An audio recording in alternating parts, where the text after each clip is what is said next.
We'll give it 1 minute and then we'll start.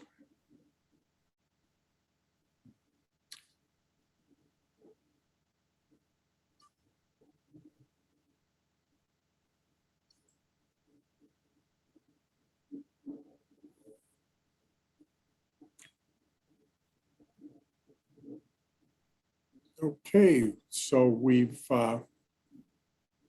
started the crime subgroup meeting today, Monday, October 18th. I did send out the questionnaire results to everyone. If you didn't get them, I can go through them. I can also share my screen. Actually, I'll do that just quickly here in case you don't have that in front of you.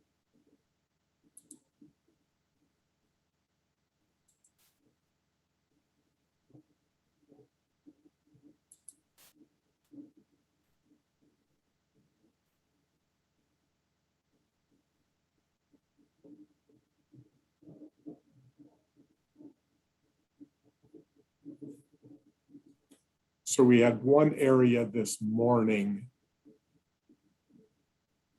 on the requirements. And I think the result here is kind of similar, but fewer people participated in this poll. So on question 1, we had 3 yeses for leave the system as it is. We have 5 who voted for register only for EJJ and adult prosecution, and then 3 on the other end that said eliminate entirely. The next question was same set of circumstances, whether they should be required. Leave statutory language as is.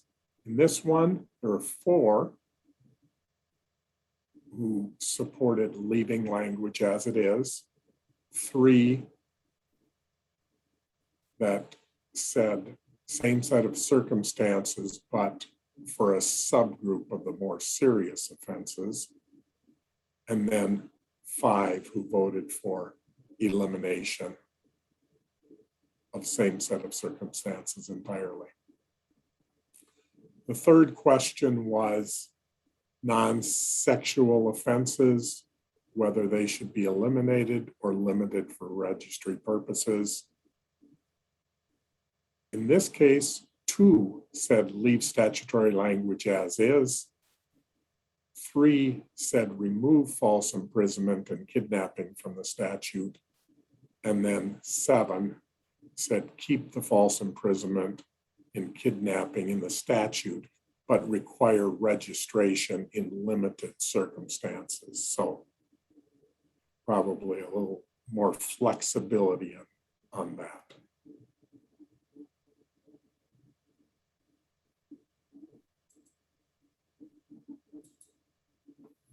Okay. So today for the crime subgroup, we have one of our chairs here, Sheriff Heck. Olivia, did you have anything to start out this meeting? No, thank you. Okay, Sheriff Heck, anything? I guess the one thing that strikes me after looking at both of these poll results is perhaps we as a group need to come to a consensus around what changes are going to be recommended and what kind of plurality is going to be required for those recommendations to be part of the working group's final report.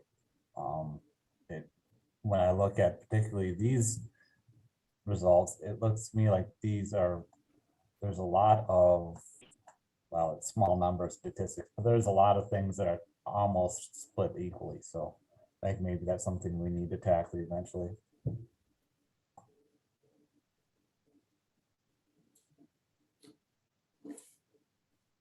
Yeah, any discussion on these results?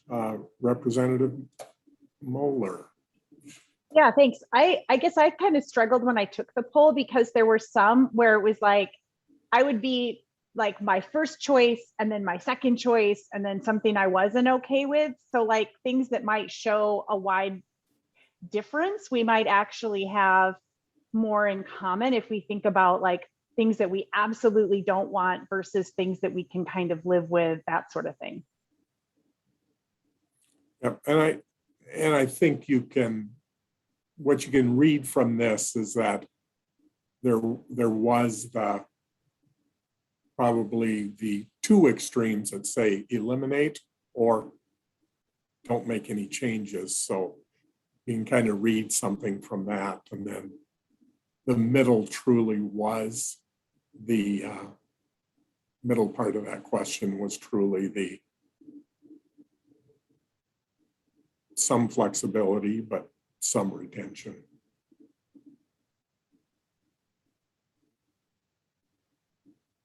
Any other comments, questions on that? Patty. I know that they want total agreement for some changes to happen, but I think that an outcome from this group could possibly be a fact sheet on children with problematic sexual behaviors in terms of current research. There's a lot of information that shows that they're different. I think that legislators might need to hear that this is the group with the highest success rate of turning their lives around and making the changes that we all strive for. I think that some information is, whether these changes happen today or this legislative session or down the road, I think that there is more information than we had when some of these laws were, this law was strengthened. And I think there has to be, I'm going to share a learning lesson from me. I was speaking and somebody asked a question about juveniles, and I wanted to not have them on a registry. And one of the people came up to me afterwards who was a victim of sexual assault by another juvenile. And I recognized that I didn't state enough. I didn't tell her, we chatted for quite a while and I did a better job, but I think how we talk about it is really critical. We have to have a sensitivity for the victim. The harm is as traumatic, whether it's, or sometimes even more, if it's somebody they know and, somebody that they're not expecting this kind of horrific behavior.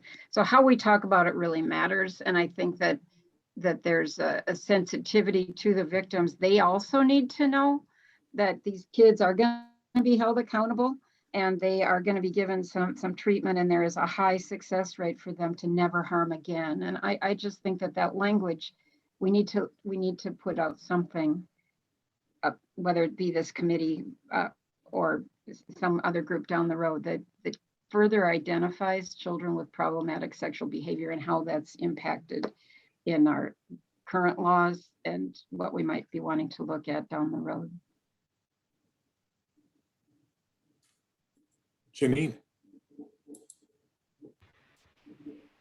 Yeah, I appreciate that. And I'd echo much of what Patty's saying. Patty mentioned last time, maybe in the survey, the absolutes of eliminate or keep, it's a great starting point.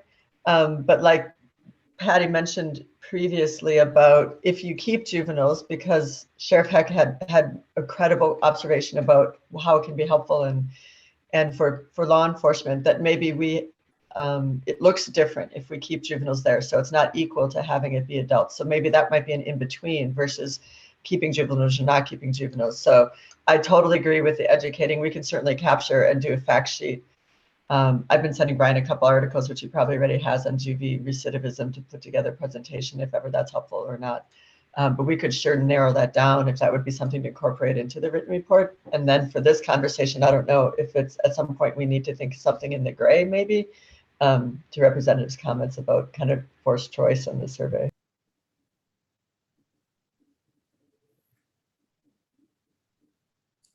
Sheriff Eck? So in the interest of moving forward, I think it's always easy to start with some low-hanging fruit. And when I look at the results, is it possible that we could maybe talk about the third question about eliminating certain non-sexual offenses from the registry, eliminating them, because I see that there is a really good plurality around the idea of keeping false imprisonment and kidnapping in the statute, but requiring the registration in some limited circumstances. Does a group think it would be worth some time to talk about some of the details surrounding that? And maybe we can come together on that being our first piece of agreement.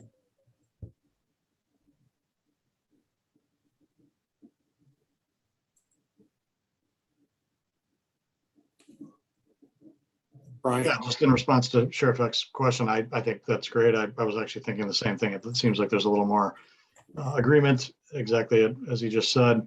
And maybe initially talking about false imprisonment and kidnapping with sexually motivated, sex-related false imprisonment or kidnappings is, I think, what we're talking about, or that's what I was thinking when I answered it. Most of what we see is not sex-related kidnapping and false imprisonment. But there are some, if you take a plea or whatever, to those that have the sexual components. So that's my take on it, is keeping the sexually motivated kidnapping and false imprisonments. Again, the implementation or how that's factored or how we decide that is another story, but that's my initial take on it.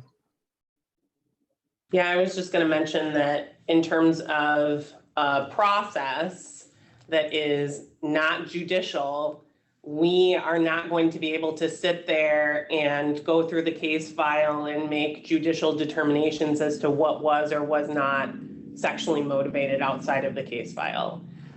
So just know that for implementation purposes, that is going to require some kind of outside entity to make that call.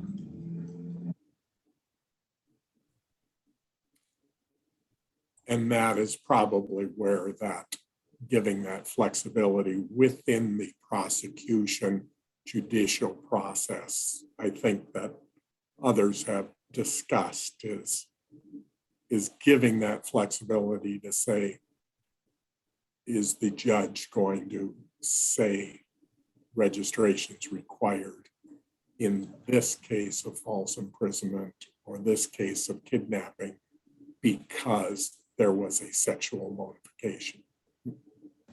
And I do just want to acknowledge once again that we are going to have some serious concerns with deferring to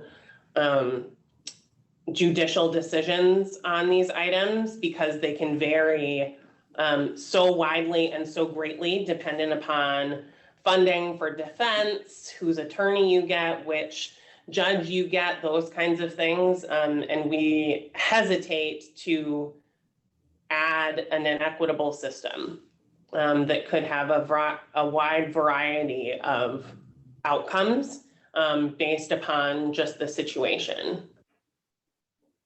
Sheriff Eck.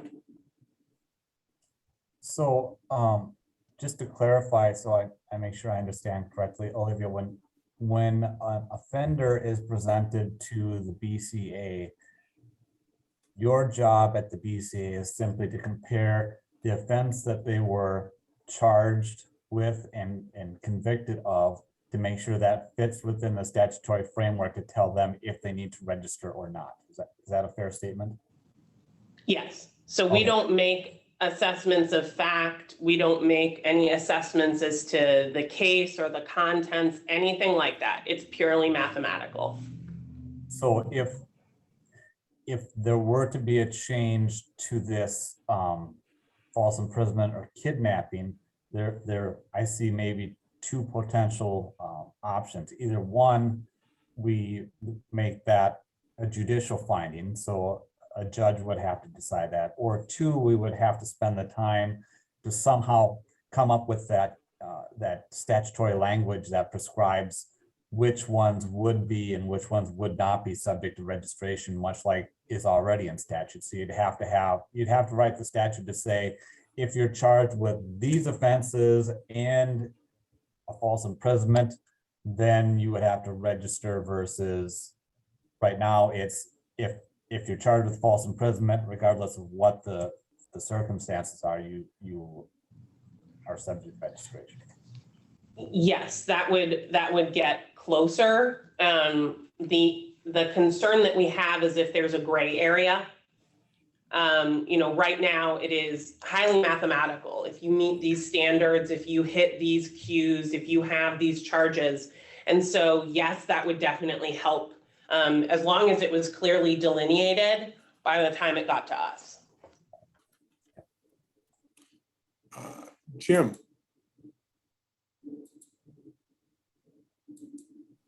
I'm just trying to understand Olivia's concern. As I understand it, you had an offense, let's say it's a domestic that's charged with a false imprisonment. Now, the false imprisonment under the current law would require registration, whether there's a conviction or not. But in this particular circumstance, if we were to change it, the offense, so that the judge would make the call. So let's say the person pleads to the domestic, false imprisonment's dismissed, and then the judge makes a finding, you don't have to register. And that's what the law says, or what the new law would say. Am I understanding you, Olivia, that you were saying that you don't know that you could follow that? No, you're meshing two different conversations. We've had two separate points. Well, I'm just trying to One which understand. was on the judicial finding and judicial process. The other one was whether there was a mathematical way to make a determination based upon whether somebody had a sexual element involved with the crime. So there was a question as to whether we could independently determine whether there was a sexual element to false imprisonment, for example, and register someone based upon that. And what our concern is that we would not know if there was a sexual element absent somebody else intervening and sharing that with us. And so we need a mathematical way to know who's supposed to register without the case review. Otherwise, it's a judicial determination, which is outside of something we can or should do.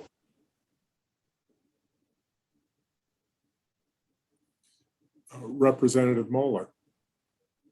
So I guess one other alternative that wasn't presented was eliminating the ability to register if it's just a charged false imprisonment or kidnapping as opposed to a conviction. I mean, that could be an alternative, that you'd have to have an actual conviction for either of those things. That still doesn't really take into consideration the sexual intent aspect, but I just wanted to put that out there, that was another possibility. I'll say the judicial finding causes me some pause too, just because anytime a judge is doing some fact finding, whether or not that's subject to Blakely and a jury determination, and this is a collateral consequence, like my head's kind of thinking about all of those things. And I'm not saying a judicial determination couldn't happen, but I'd want to really understand what that would actually look like in this case. But does that make sense when I say another alternative could possibly be just eliminating it for those two charged offenses? And then my understanding is Sheriff Heck had two alternatives, and then this would be a third one. Right, because right now they have to register if it's just charged as false imprisonment or kidnapping, regardless of what the conviction ends up being. Is that right? I just need to see some head nods. Am I correct on that? Yes. It's based on charge only. So one way to sort of limit this universe of offenses would be don't allow it for just charge, and you actually would have to have a conviction for kidnapping or false imprisonment for it to be registerable. And just to clarify with Sheriff Heck, I think was your alternative the idea that you'd have to be charged with a sexual-based offense, something like that would kind of be that middle ground. But let's hear from Brian first. That's what I was gonna, that piece of it, I think that Sheriff Heck brought up about this, changing the statutory framework. Part of it could be an option. I know right now, list one, the only murder list one offenses while committing criminal sexual conduct. Other types of first degree murder are not registration eligible from a list one standpoint. So it would be maybe working in some false imprisonment while committing criminal sexual conduct, kidnapping while committing CSC. Those types of things into the statute might be an option to keep the judicial discretion out and keep it more mathematical. Karen. Yes, Representative Mueller, I think, beat me to what I was going to note, which was that, you know, again, the branch trying to be neutral and not, I don't want anything I say to be interpreted as trying to sway against, if that's the will, but I just would caution against simplifying it as a judicial finding, because I don't anticipate it would ever be that simple. And I agree it could end up being something that has a right to a jury trial and a jury finding if it's going to be considered punitive. So it just brings with it all of the arguments of counsel, litigation, hearings, potential appeal rights. It's just not as simple as a judge just making a quick finding after sentencing. I don't see it playing out that way. Thank you. Sheriff Heck. And I think the other thing I wanted to point out about requiring a conviction on that, if I'm understanding what some of the objection is to this, it's around, well, if as a prosecutor, if I decide one of my strategies is going to be, I'm going to hold this as a kind of a trump card to say, you either play ball with me or I'm going to play this trump card on you, that doesn't really eliminate that. It just kind of pushes that down the road a little bit to now, instead of in the charging portion of the event here, you're moving it down to the plea bargain. So now it's not, well, play ball with me or I'm going to charge you with it. It's, well, play ball with me or we're going to go forward with convicting you on this. And I don't know that it necessarily cures that problem, but I'm wondering if we're going to pursue more of the statutory definition here, like Brian suggested, if we couldn't pair, pair the false imprisonment and kidnapping with the list of other offenses for which you must register. So the statutory language could roughly say, a kidnapping offense in addition to one of these other listed offenses.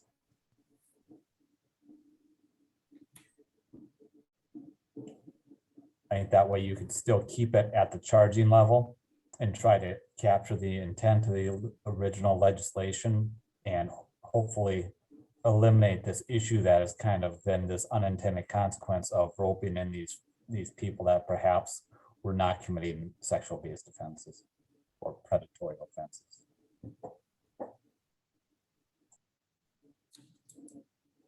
Jim. So, go ahead, Jim.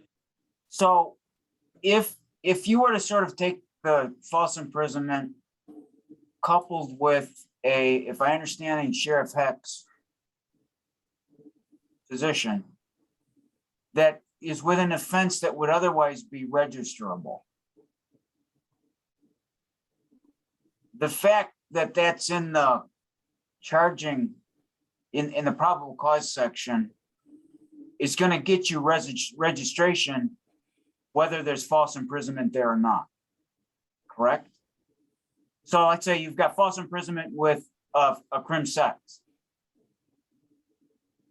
I mean, it's two offenses that would require registration. And So I think, yeah, now that would be the case. Then the problematic issue is right now, if you charge, let's say, domestic and false imprisonment, which there, and I'm not saying that there's never a sexual component in the domestic situation, but there's no sexual allegations alleged in the probable cause portion. It's just a domestic, it's a domestic assault and a false imprisonment. Under the current scheme, right now, that person would be required to register even if there was no conviction of false imprisonment, but a conviction for domestic or even a disorderly conduct, correct? Yes. And what we're trying to do is, in a case such as the latter hypothetical that I gave, is give some latitude to that false imprisonment not being registerable on those facts.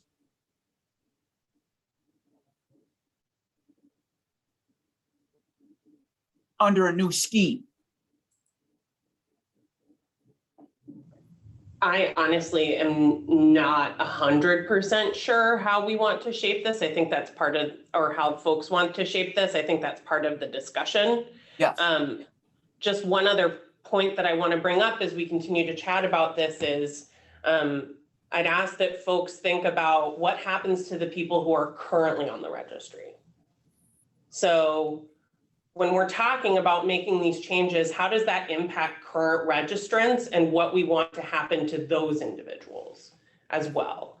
Because we would want to be sure that there is some equitable treatment of individuals. So how do we? I understand, one more at a time.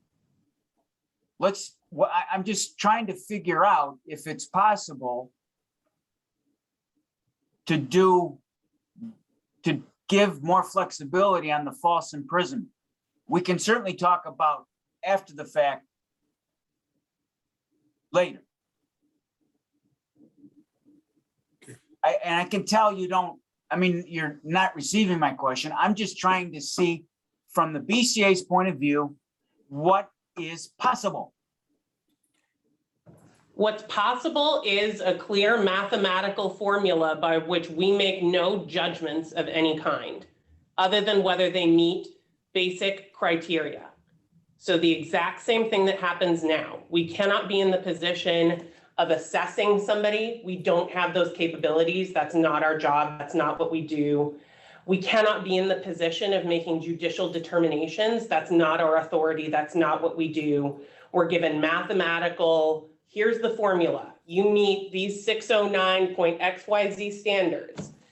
And under what timelines we are supposed to meet those formulas. So as long as they are mathematical and there is no decision-making involved with who is in and who is out, that's what we can do. So then, Sure. just so I understand, then the only way for that to be mathematically possible is that false imprisonment can't be a part of that calculation.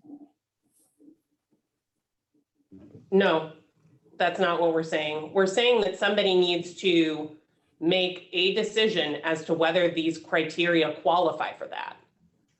Because you're talking about a couple of combination situations here, and I want to be sure that I understand what we're talking about, first of all. So, one, if we're talking about false imprisonment with a sexual element, there is not currently a crime for false imprisonment with a sexual element. That doesn't exist. Therefore, somebody needs to sit there and make a determination that there is a sexual element to this case outside of the actual citation of the statute.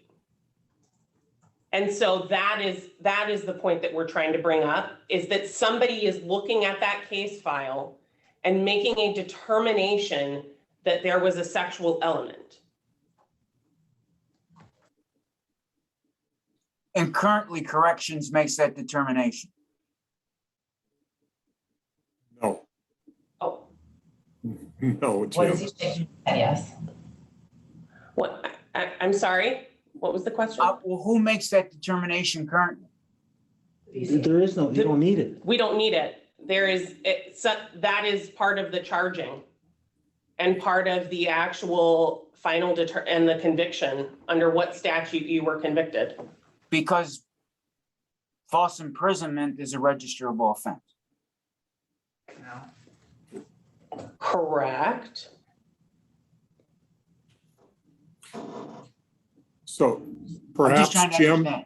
yeah, perhaps Jim, looking at the murder, first degree murder, Right. that is limited, but in that case, it's within first degree murder. It defines what criminal sexual conduct, but I think that's where Brian and Sheriff Heck are moving. So let's hear from Sheriff Heck.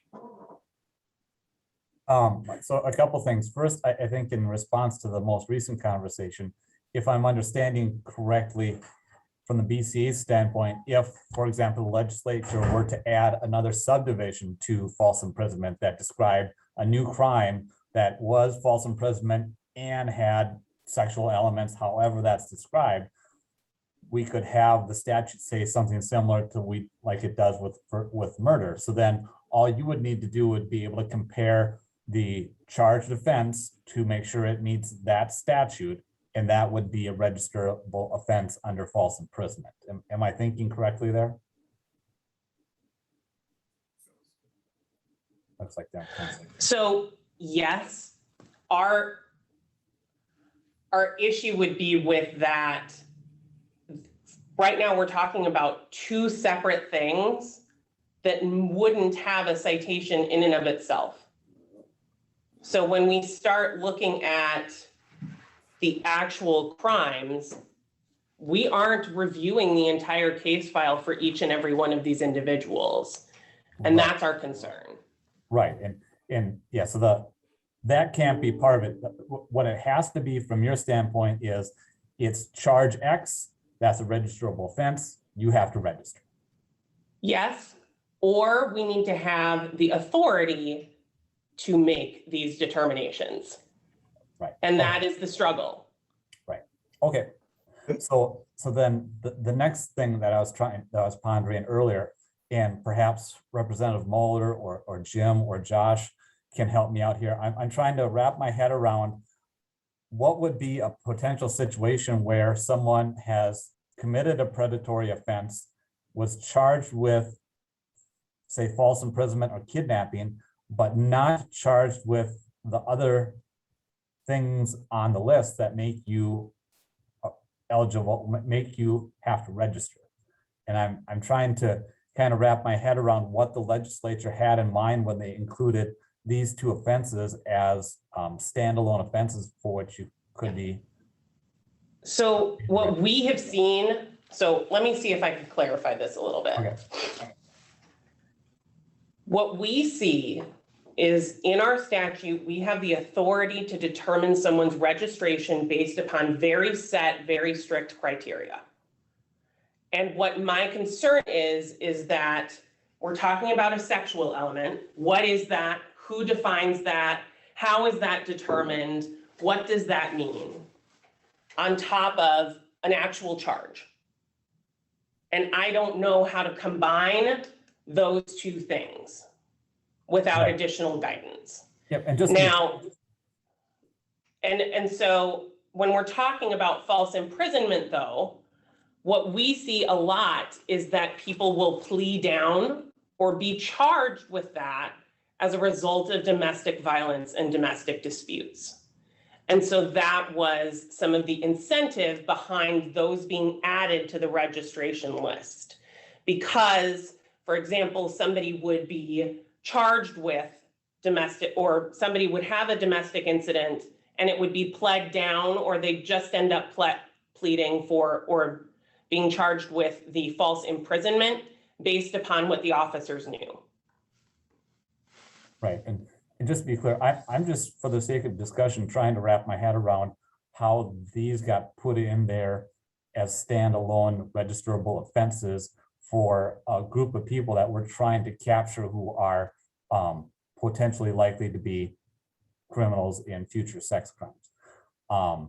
Yeah, I'm trying to lean up. Yeah, if there are others that can kind of puzzle this out for me to say, okay, so here's a situation where I'm not thinking of, where the person would only be charged with kidnapping or only be charged with false imprisonment, that is someone that was originally intended to be a person that should be in this registry. And I think that this is where the intention of the registry has evolved over time, because it started as sexual offenses and it has slowly branched out from there and evolved. So I don't necessarily know that we can say that false imprisonment was tied to sex crimes or sexual reoffenses or those kinds of things. But they got added in over the years. So like, for example, false imprisonment of an adult came in and is effective June 3rd of 2005. So I mean, maybe it's going back and looking to see what happened at that legislative session back in 2005 when they added false imprisonment of an adult to registration versus the kidnapping had come in earlier. Kidnapping of an adult was in earlier. Of course, it started with children, but adults were added at a later time. So maybe looking back at those legislative years, if we haven't already. That would be shortly after the Drew Shadeen case. So those, from the historical perspective, were innately linked. I'm not sure that I know enough to be able to determine how and where and why, other than what I've sent out to folks.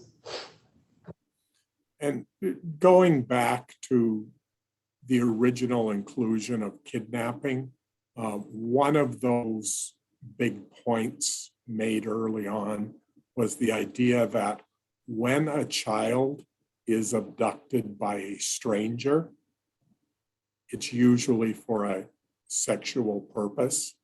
And so that is how it sort of all started, was that idea when a stranger abducts a child, it was usually for sexual purposes. But I would argue, and grew into being more inclusionary. but I would almost argue that if you're being kidnapped at any level, that is problematic in and of itself and doesn't need to, you know what I mean? I don't think we can exclude sexual elements from any layer of that.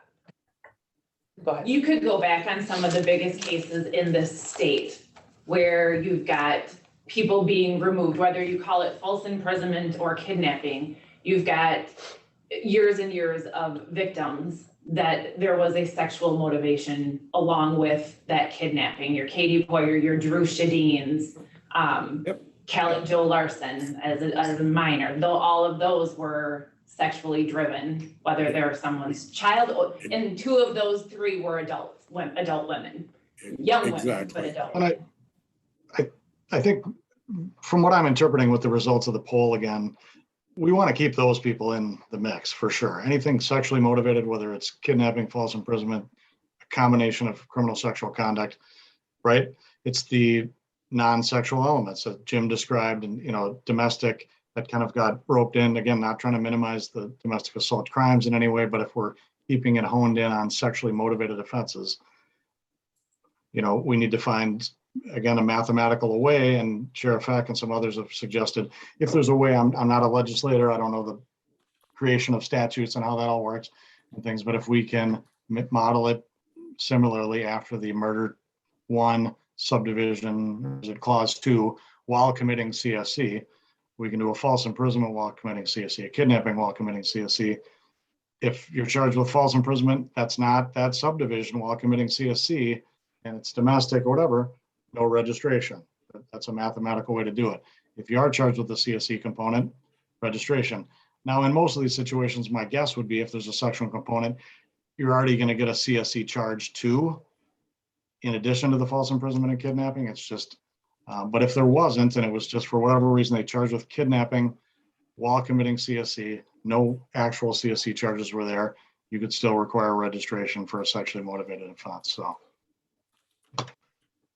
Thank you for stating that very clearly in spite of my failed efforts. Representative Mueller. Yeah, I think this goes both to what Brian and then Sheriff Heck, you asked the question of, would somebody be charged with false imprisonment or kidnapping and not also be charged with CSC? And I think, Brian, what you just said was if they're charged with false imprisonment while committing CSC, that's registerable, but so is the CSC. So we wouldn't need the false imprisonment. But the situation I could think of is perhaps where it might be an attempt. There's an abduction. the person is found with the child before a crime is committed, you know, you're thinking there's going to be a sexual assault and that was the intent for the abduction, but you can't prove it. And so you would be unable to charge an attempted CSC or any CSC offense in that situation, but you would be able to charge kidnapping, you know, perhaps. And so that's where I think sort of that nuanced approach would be helpful, keeping in mind those types of situations. Exactly. I agree. So.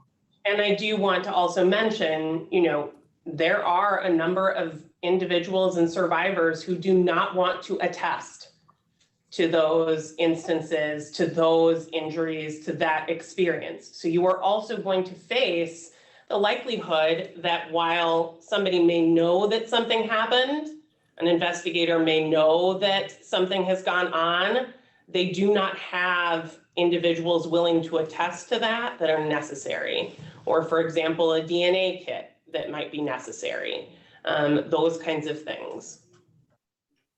And if I can just add one more thing too, with this discussion about false imprisonment, and if it, you know, perhaps was added on and thinking about like those domestic cases where we see that, I was going back and looking at the offense list for registration, and there is nothing domestic violence specific on that list. So it's odd to me that you could have like a felony strangulation domestic violence case that's not registerable, but then you could, what the false imprisonment part would be.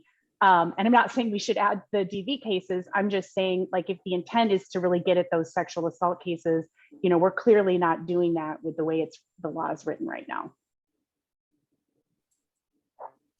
Ryan. I was just going to add in another kind of category of crimes I see a lot, false imprisonment related is, or even kidnapping, is drug related crimes.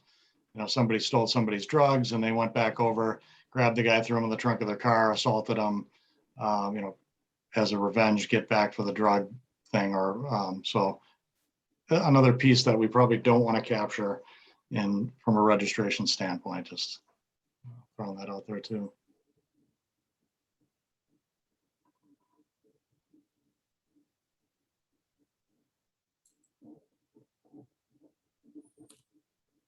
Sure. And just in terms of that, I do still want to continue to bring up the point, like what is going to happen to the current folks on the registry? I realize it's not a concern for everyone, but it is in terms of implications to individuals and implementation.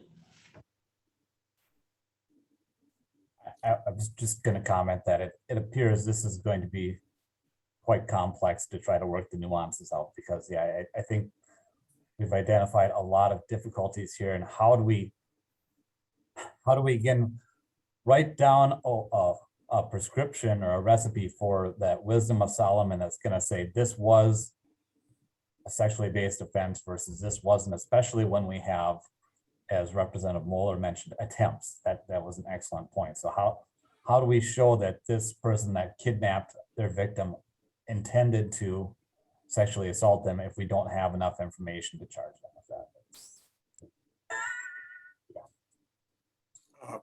Patty. Kidnapping should be on the registry. That was the whole intent when we started this thing.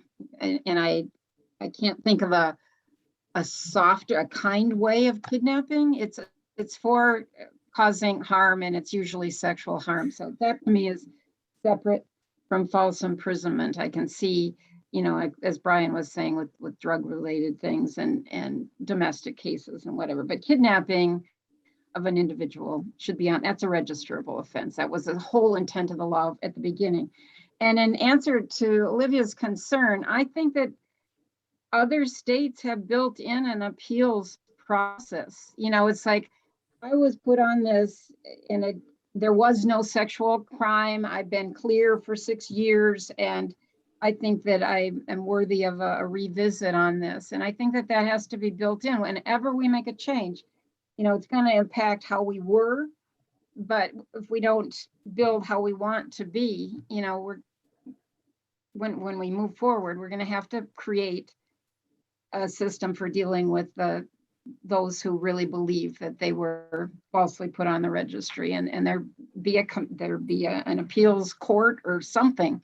I don't think we should leave it all to the BCA. I really appreciate your integrity with holding the mathematical formula, so it's not a judgment call. That's really important. But there should be it's kind of like building an off-ramp that we've talked about in other committees too. There's got to be a process for as things change of having people revisit. They do that. I mean, I hear about people challenging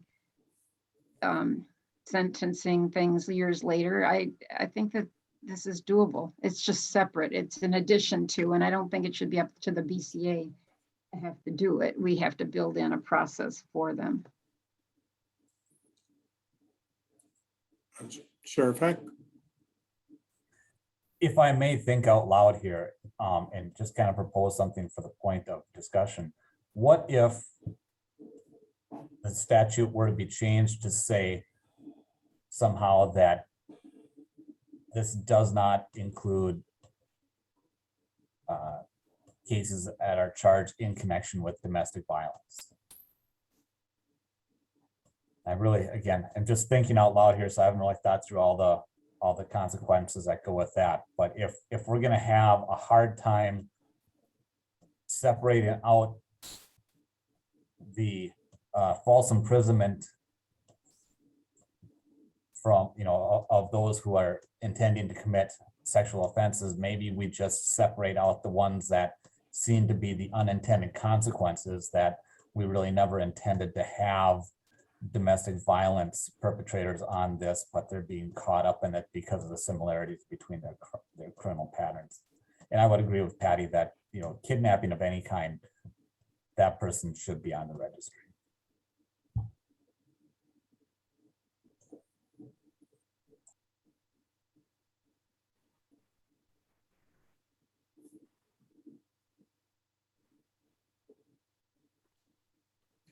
And Representative Moeller.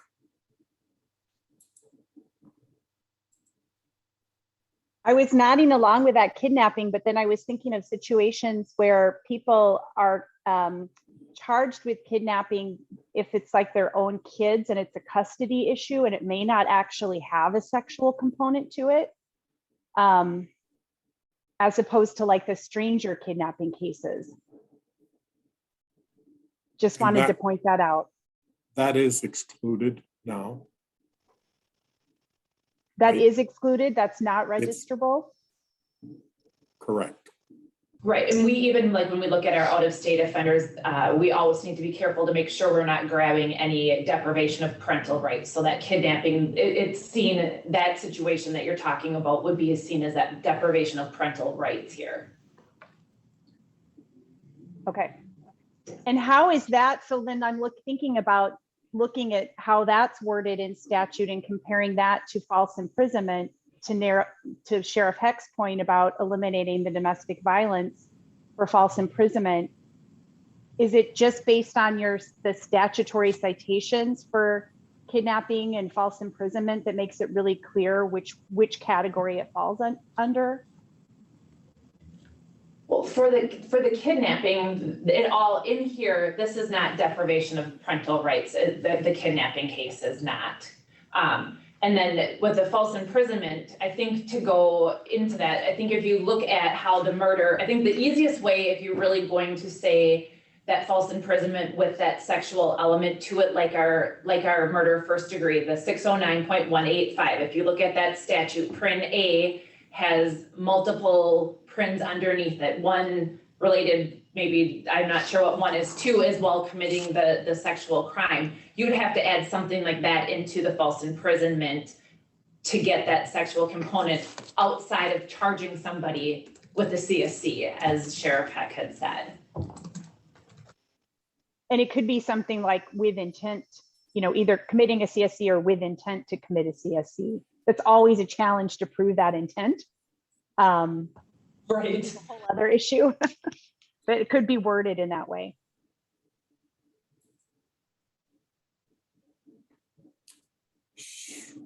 Sheriff Heck.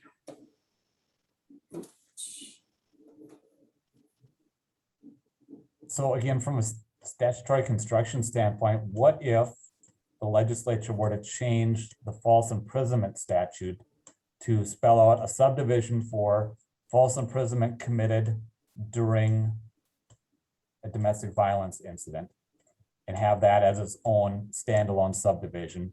And then you maintain the other subdivision that talks currently about, any other time that you're restricting a person's movement. And then we could word the registration statute to exclude the false imprisonment during domestic violence. Yeah, I think if you looked at the Minnesota statute 609.185, paren A, paren 2, states causes the death of a human being while committing or attempting to commit criminal sexual conduct in the first or second degree with force or violence either upon or affecting the person or another. So if you took maybe even that, almost that same language, I mean, obviously not the murder part of it, but, massage that to be fitting to that false imprisonment, that would be one way of doing it, if that was the goal of the group. Katrina.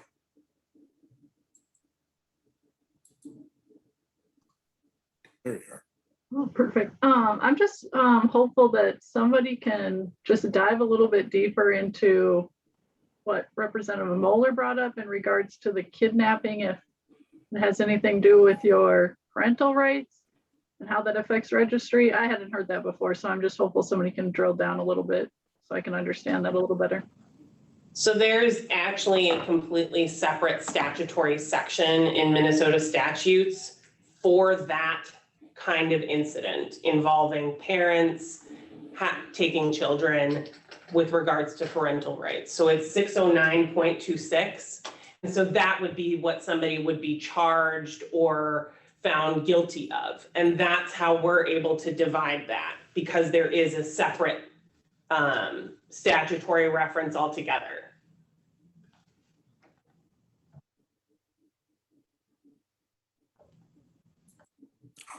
Representative Moeller. Yes, thank you for that, Olivia and Katrina. It was my fault for even bringing that up because I forgot we had that whole separate ability to charge those cases. So I'm just circling back to what Sheriff Heck said, having it under two different categories, like a false imprisonment for DV versus other false imprisonments. But then we would be still including those drug cases that Brian talked about.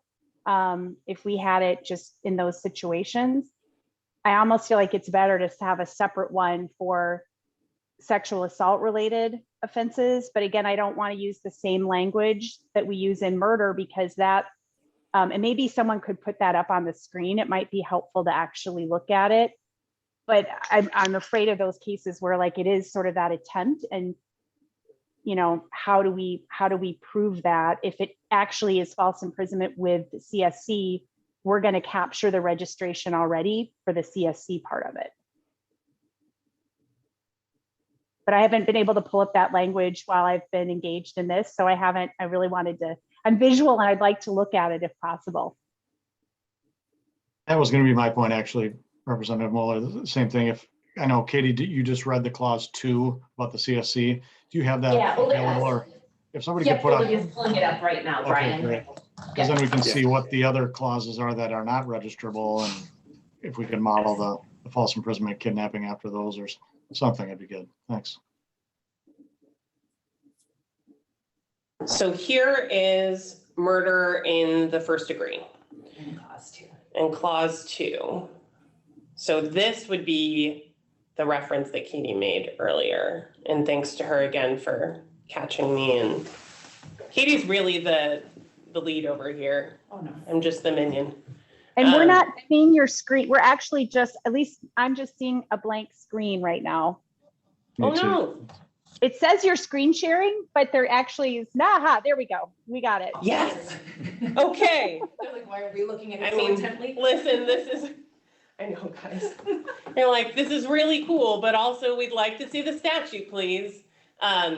So this is the clause 2 that Katie referenced. So while committing or attempting to commit criminal sexual conduct in the first or second degree.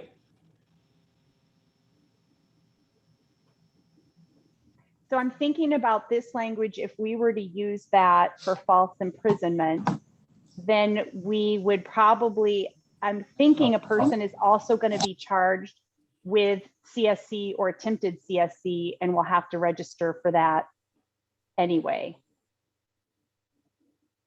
Yes. I mean, presumably, yes.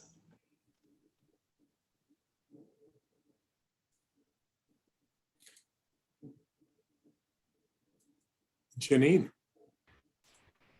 I think it was captured. I was thinking similar thoughts. I think the approach is either finding language around what we want to define with regard to sexual intent versus coming up with all of the exceptions, right, of what it's excluded. If we do the first step, however slippery slope it is with intent, that may be the better strategy than to come up with not domestic, not parenting. I know that's already listed elsewhere, not drugs, not whatever, because then you're going to have an exhaustive list.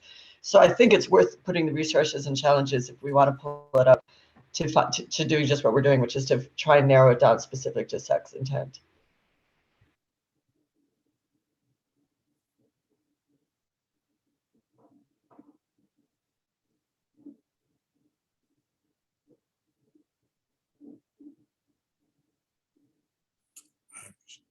Sheriff Heck. I would agree that it's much more efficient and a much better idea to write it to capture in a positive way the things that you want to capture. I still struggle right now with the point Representative Moeller brought up of if we have enough to show intent, we're already going to have enough to get a registrable offense charge. So how do we capture in those cases where there may not quite be enough to show an intent to commit a registrable offense, but we still want that person on the registry? As I said, it's difficult. Brian. Just again, probably already said this many times, but I agree. Most of the time, it's going to be clear. They're probably going to get kidnapping and an additional CSC charge or false imprisonment, additional CSC. If it's not clear, but the false imprisonment is clear, or attempted false imprisonment, or kidnapping or attempted, yeah, I guess just the number of cases is probably going to be pretty small in that regard.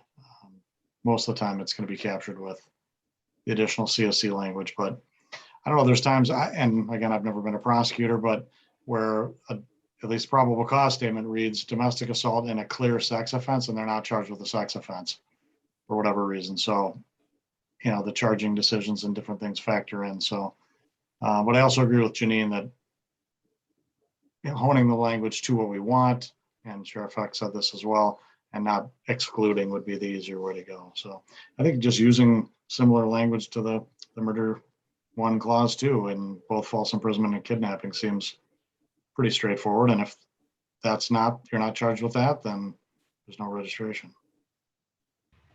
And just one other element that we want to mention is, and we realize this is small, but if there are going to be changes to who is on the registry, the name of the registry should reflect that. So if this is going to go to sex offender registry only, then that should be the name, et cetera. So just something to think about in terms of minor implications, but big implications for people who are on it. Representative Moeller. Yeah, and I know that Patty had to leave, but I know she has a couple of times said that in meetings, that thinking about the name of what the registry is, and the fact that in a lot of sex offenses, in fact, most of them, the perpetrator is known to the victim. And that idea that predatory offender makes it seem like somebody lurking in the bushes in all these cases, when we know that's not often the case. So I think for that reason, plus the one you just stated, would be a reason to consider name change. And someone can tell Patty I said that, so she'll be glad to hear someone said that other than her. Notes taken.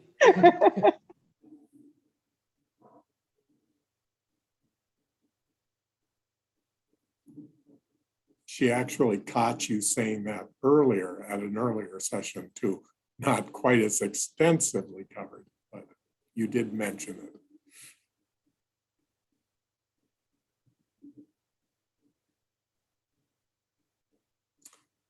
Anything else?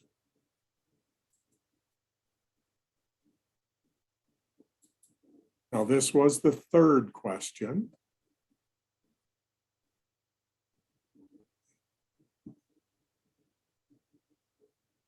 And Janine. So before we go on, so is the next steps in this, are we sort of in the spirit of making objective progress to play with language then around descriptions around kidnapping then? Is that, I'm just trying to wrap this up a little bit for the low-hanging fruit, which isn't apparently as low-hanging as we thought, before we go to the next one. So I just, maybe Sheriff Hepp can just summarize for us before we move to the next one. Sorry, sir. No pressure.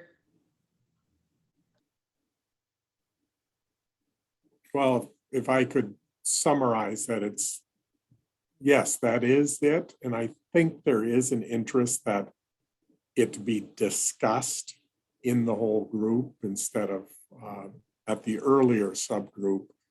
There was the idea of, should this be a mini subgroup? But no, there was more of the interest in, yeah, look at it individually, but bring it into the whole group to further discuss if there are now more detailed ideas on that, now that you know what some of the issues are. Nicole. Thank you. And then relating to this, we will have to decide what to do with the 18,000 people that are already on the registry. If we make a change in that statute, what happens to the people already on the registry? Because I can imagine that would be quite a challenge. There is no mathematical way to go through and make a, delineation like you should be on it and you shouldn't. So I do think we need to think about that as well. Yeah, I mean, there is no way for us, other than going through each and every person's file, to verify what the contents of their file is, whether the circumstances align with the crimes that we're discussing here, and therefore they would fall into these categories now, those kinds of things. So just know that that would be an effort on our part to go through all 20,000 or so. Sheriff Heck? A couple of suggestions then.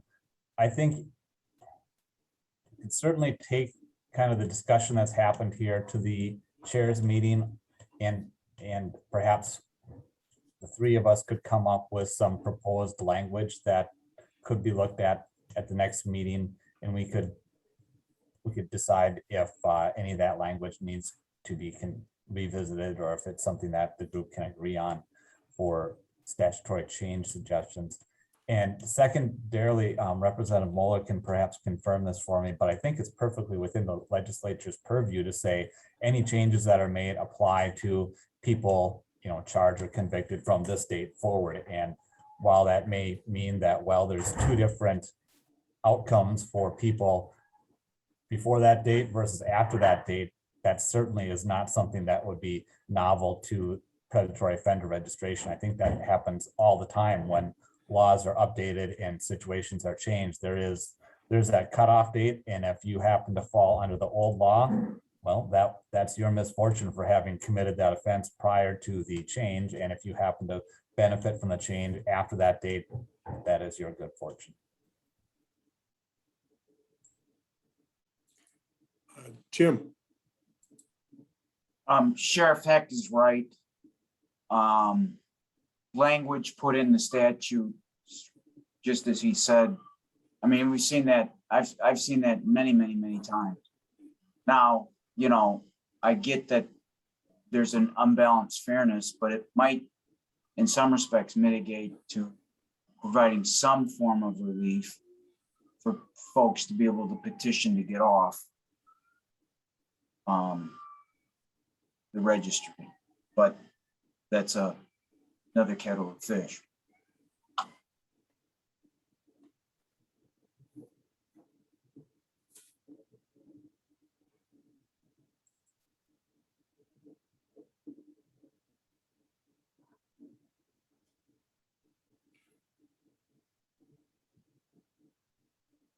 Okay, anything else on this?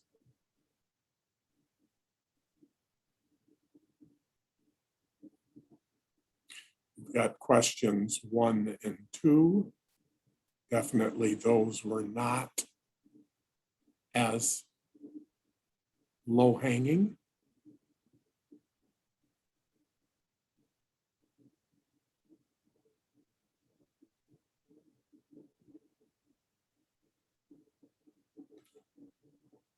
Or you could call it a day.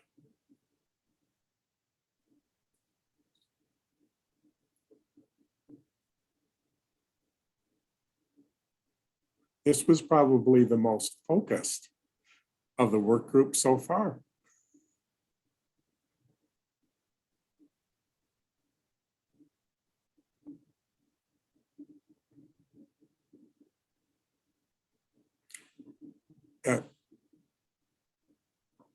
Representative Moeller. Thanks. I couldn't find my button fast enough and I wanted to go back and look at those questions again. And I know that, was it the first one is related to whether or not juveniles, it's Yes. keep as is, EJJ or certification, or what was the third category? Can't remember. Eliminate juveniles altogether, right? It was those three. And I'll just remind the group, they may not know this, our next subcommittee meeting, we are going to have a juvenile prosecutor here. And that, I think that discussion will be very helpful to go to that first question. So my preference would be to not address that one right now until we have a chance to hear from that and have a robust discussion about that. Okay. Sheriff Eck.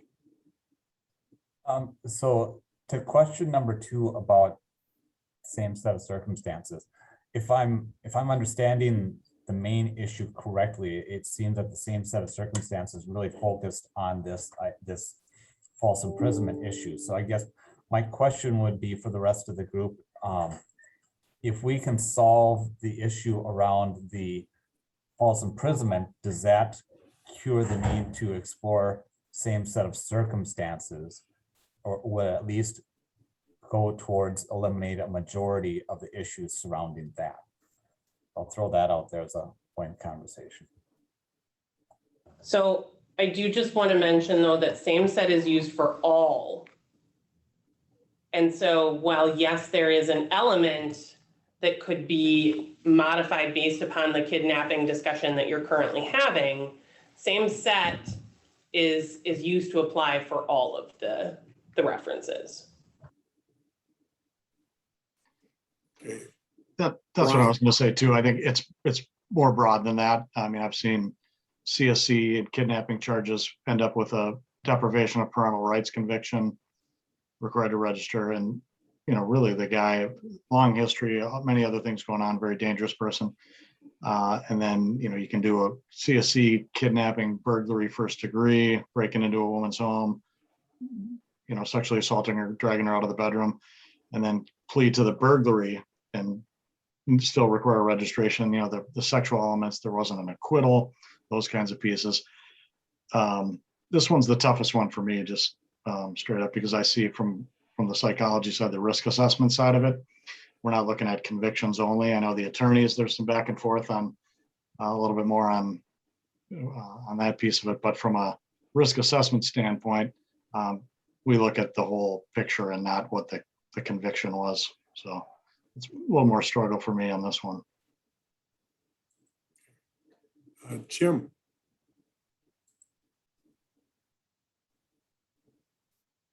My assessment, at least at this point, is that I'm certainly in the minority by arguing elimination of all same set of circumstances. And, I mean, I can see a defeat as well as anybody. And I'm certainly willing to take something back on the false imprisonment sort of category if we could get some kind of relief on that. I mean, I can live. I mean, I can live with that. I mean, I'm not saying I'm happy, but I mean, it's like I can live to fight another day, I suppose. But I'm not.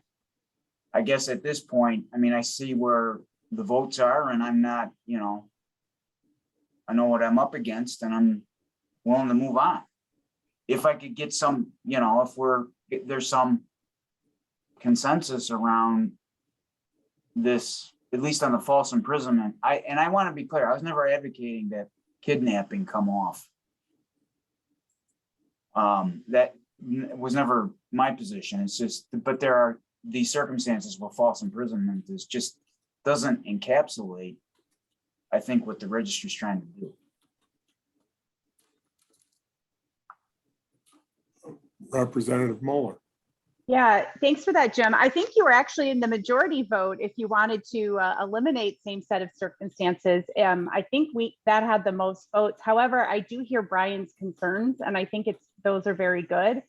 And one alternative could be and I don't remember what other subgroup is looking at this, if there's an off ramp for people to petition and say like, wait, I was, I'm captured under same set of circumstances, but I don't pose a risk for these reasons, that maybe that would satisfy the concern we have about same set of circumstances while still taking into account those offenders that Brian's talking about.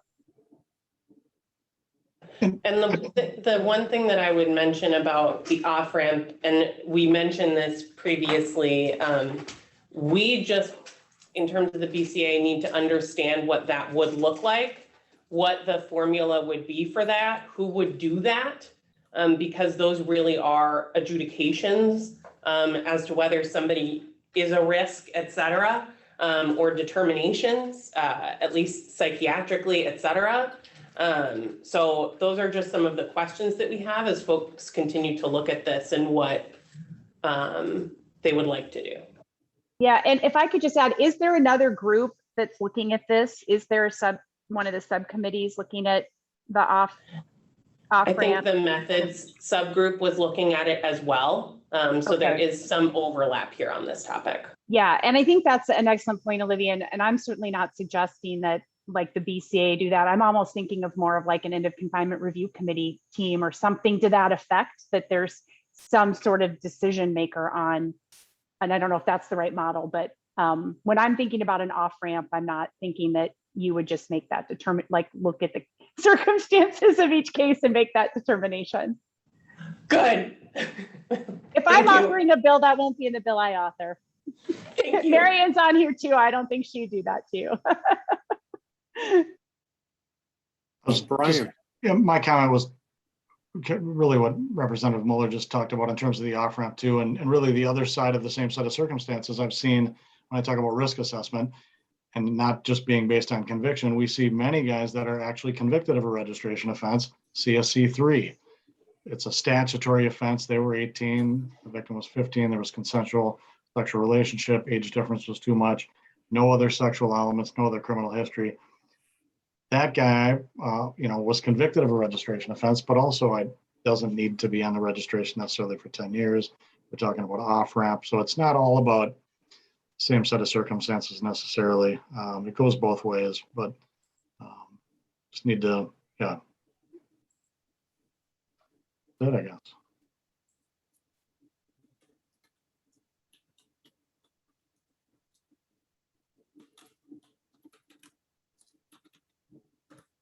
Okay, Sheriff Heck.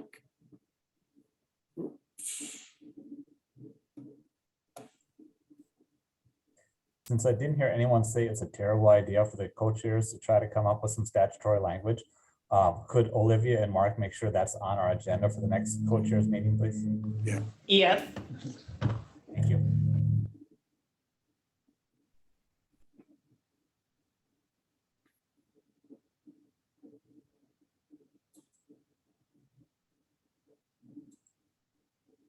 Okay. Anything else? Can I ask for public comment at this time, just so we don't miss that? Okay. Any public comment at this time? Seeing no hands there. We'll give you one last shot. Work group members.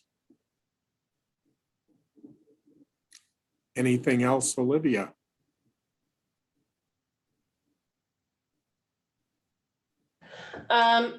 No, I don't think so.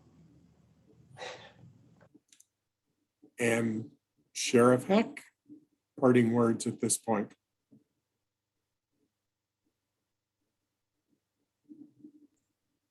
I've expended all my wisdom. Okay. See, Thank you for sharing your wisdom. Let's give Katrina a chance here.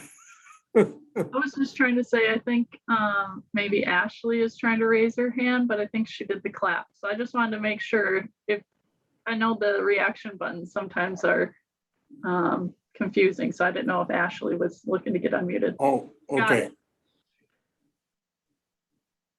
Yep, Ashley. I Sorry did. about that. So thank you, Katrina, for noticing that. I meant to raise my hand. I was just going to mention, I'm going to share, if I can share in the comments. I'm from the Minnesota Coalition Against Sexual Assault. In 2017, the Reliance Project, which is through the NFL, funded a project where we looked at children with sexual behavior problems, and made recommendations, and just kind of, it looked at kind of the nature of those problems. It looked mostly at children, so children being 12 and under, but I thought that it could be useful to you all. I know that there was talk of writing a fact sheet around this issue. So would it be okay, Mark, if I copied and pasted that? Yes, yes. Oh, all right.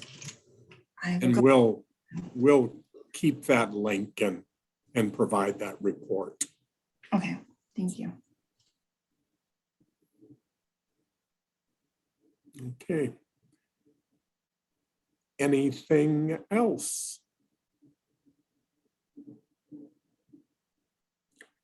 Okay. Thank you all. We'll see some of you tomorrow morning at 9 o'clock and others next week at 9 o'clock on Wednesday.